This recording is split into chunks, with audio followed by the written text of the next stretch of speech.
வணக்கங்க. ஸ்ரீ கிருஷ்ணா ஜோதிட நிலையத்திலிருந்து ஈரோடு ஜோதிடர் முனியாண்டி. நம்ம தினம் ஒரு ஜாதகம் அப்படிங்கிற கணக்குல ஜோதிட விளக்கங்களை பார்த்துட்டு இருக்கோம். அதாவது பிறக்க போற குழந்தைகளுக்கு உண்டான பலன்களை போட்டுட்டு இருக்கிறோம். அதுல இப்போதைக்கு நம்ம பார்க்கக்கூடியது 4/1/2026 பிறக்கக்கூடிய குழந்தையின் ஜாதக பலன்களை பார்க்கலாம். குழந்தை பிறக்கிறது ஞாயிற்றுக்கிழமை அன்னைக்குங்க. அன்னைக்கு ஓடிட்டு இருக்க நட்சத்திரம் சாயங்காலம் 3:10 வரைக்கும் புனர்பூச நட்சத்திரம் ஓடிட்டு இருக்குங்க.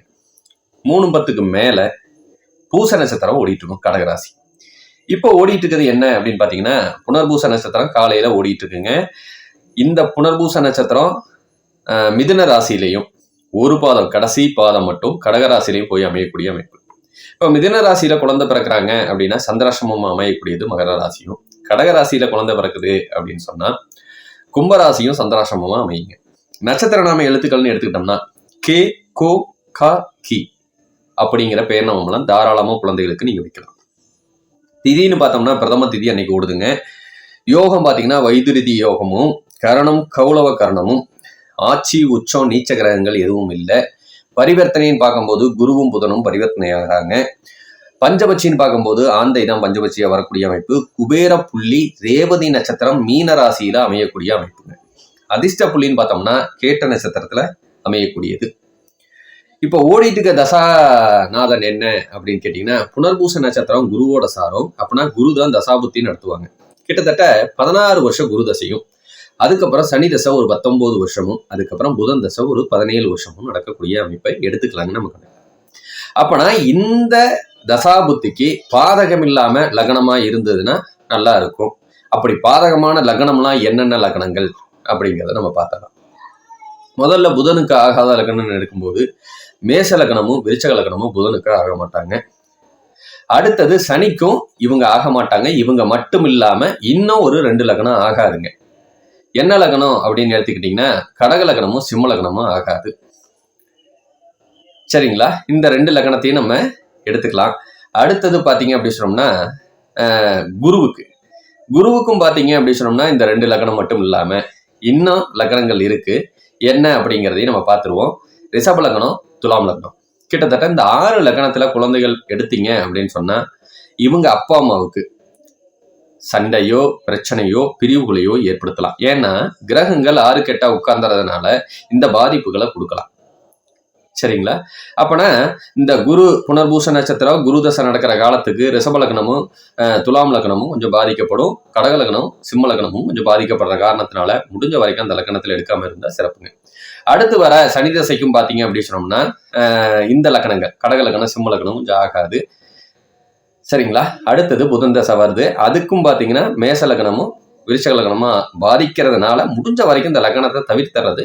அப்பா அம்மாவுக்கு இடையில சங்கடங்கள் பிரச்சனைகள் பிரிவுகளையும் கடன் நோய் வம்பு வழக்கு பிரச்சனையோ பூர்வீகத்தை விட்டு வெளியே கூட்டிட்டு போகக்கூடிய அமைப்போ வெளியூரோ வெளிநாடோ குழந்தைகளை விட்டு பொண்டாட்டியை விட்டு புருஷன் போய் வாழ வேண்டிய சூழ்நிலையோ இது எல்லாத்தையுமே ஏற்படுத்தக்கூடிய அமைப்பு இந்த லக்னம் தான். முடிஞ்ச வரைக்கும் நான் அதனாலதான் அழுத்தி இந்த லக்னத்துல ஆப்ரேஷன் பண்ற மாதிரி இருந்ததுன்னா குழந்தைகளை எடுக்க வேண்டாங்க. சூப்பரசம் ஆயிடுச்சு அப்படின்னா அது விதிப்பால நம்ம அனுபவிச்சுதான் ஆகணும். அதெல்லாம் மாற்ற முடியாது. சரிங்களா? முடிஞ்ச வரைக்கும் அது முன்னாடியே தெரிஞ்சுன்னா நீங்க கொஞ்சம் அதுக்காக ஸ்டெப் எடுத்துக்கலாம். ஞாயிற்றுக்கிழமை ஆண் பிள்ளைகள் பிறக்கிறது ரொம்ப ரொம்ப சிறப்புங்க. அதனாலதான் யோக பலனை கொடுப்பாங்க. பெண் பிள்ளைகளா இருந்ததுன்னா தந்தையை கொஞ்சம் வாட்டி வதைக்கும் அப்படிங்கிறதையும் நம்ம புரிஞ்சுக்கலாம்.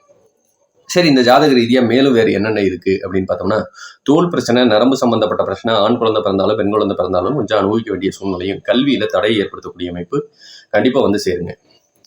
சரிங்களா? கொஞ்சம் கவனமா இருங்க. நரம்பு சம்பந்தப்பட்ட பிரச்சனையும் கொடுக்கும். ஒரு பெண் பிள்ளை பிறக்கிறத நம்ம எடுத்துக்கிட்டோம்னா கொஞ்சம் உடல்நல பாதிக்கப்பட்டு இருக்குங்க. குழந்தைக்கு தந்தைக்கு வருமானத்தையும் லாபத்தையும் கொடுக்கக்கூடிய அமைப்பு நல்லா இருக்கு. தனலாபத்தை கொடுக்கக்கூடிய அமைப்பு நல்லா இருக்கு. புள்ள அதிகாரத்துக்கு சொந்தக்காரி, தலக்கணம் முடிச்சவ, அரசு உத்தியோகத்தில் உட்கார்ந்துருக்கக்கூடிய பிள்ளையும் வந்து அமையக்கூடிய அமைப்பும், கொஞ்சம் ரத்த குறைபாடு பிரச்சனை, பீரியட் சம்பந்தப்பட்ட பிரச்சனை, வயிற்று வலி சம்பந்தப்பட்ட பிரச்சனை எல்லாம் ஒரு 12 வயசுக்கு மேலே ஏற்படுத்தக்கூடிய அமைப்பும், சில சமயம் சகோதரனால பிரயோஜனம் இல்லை, இல்லைன்னா சகோதரன் இல்லை அப்படிங்கிற அமைப்பையும் ஏற்படுத்திடும். கொஞ்சம் கவனமா இருக்குது சார். அம்மா ரொம்ப ரொம்ப நல்லவங்களா இருப்பாங்க. கொஞ்சம் பிள்ளைக்கு டஸ்ட் அலர்ஜி, வீசிங், மூச்சுத்திறனால் சம்பந்தப்பட்ட பிரச்சனையும் கொஞ்சம் வந்து சேரும். கொஞ்சம் தண்ணியை பார்த்து பயன்படுத்துங்க. சுடுதண்ணி அதிகமாக குடிங்க அப்படிங்கிறதையும் எடுத்துக்கலாம். குழந்தைகளை பொறுத்தளவுக்கு பெற்றவங்க அம்மாவுக்கு அப்படி எடுத்துக்கிட்டா நல்லது. அம்மாவுக்கும் உடல்நலம் கொஞ்சம் பாதிக்கப்பட்டுக்கிட்டே இருக்கும். பிள்ளை நாளைக்கு ஆசிரியர் ஆகக்கூடிய தன்மையோ இல்லை உணவு நீர் சம்பந்தப்பட்ட தொழில் செய்யறதோ படிக்கிறதோ அது எல்லாமே லாபத்தை கொடுக்கக்கூடியது.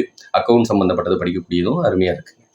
இதே ஒரு பையனா இருக்குது அப்படின்னு சொன்னா அவன் அழகுக்கு சொந்தக்காரனா இருப்பான். நிலையில்லா மனசுக்கு சொந்தக்காரனாக இருப்பான். அவன் திருப்தியே அடைய மாட்டான் அப்படிங்கிற வரைக்கும் எடுத்துக்கலாம். அவனுக்கும் டஸ்ட் அலர்ஜி, வீசிங் சம்மந்தப்பட்ட பிரச்சனையை ஏற்படுத்துங்க. அவனும் பார்த்தீங்கன்னா படிப்பு கொஞ்சம் தடப்படுத்தக்கூடிய அமைப்பில் தான் இருக்குது. தந்தை கையில் வருமானத்தையும் லாபத்தையும் கொடுக்கும். அப்பா நல்ல கோபத்துக்கு ரோசத்துக்கு சொந்தக்காரர். அரசு சம்மந்தப்பட்ட வேலையில் உட்காந்துருந்தா நல்ல லாபத்தை கொடுக்கக்கூடிய அமைப்பும். வண்டி வாகனத்தில் விபத்துகள் தந்தைக்கும் கொடுக்கும். பையன் வந்து பார்த்தீங்கன்னா ஒரு 12 வயசு வரைக்கும் விபத்துகளையும் அதனால கை காலில் உடையக்கூடிய அமைப்பையும் ஏற்படுத்துவாங்க அப்படிங்கிறதையும் புரிஞ்சுக்கோங்க. கொஞ்சம் கவனமாக இருக்கிறது நல்லது. சரிங்களா? இப்போ கோச்சாரத்துப்படி எங்களுக்கு ஏதாவது இந்த ஜாதக ரீதியாக சுப பலன்கள் வந்து சேருமா அப்படின்னா, அப்பா இடம் வாங்குறதுக்கு முயற்சி பண்ணான்னா தாராளமாக இடம் வாங்கலாங்க. சரிங்களா? அதுக்கப்புறம் வண்டி வாகனம் வாங்கினாலும் தாராளமாக வாங்கலாம். சில சமயம் விபத்துகளையும் சந்திக்க வேண்டிய சூழ்நிலை வந்து சேருங்க.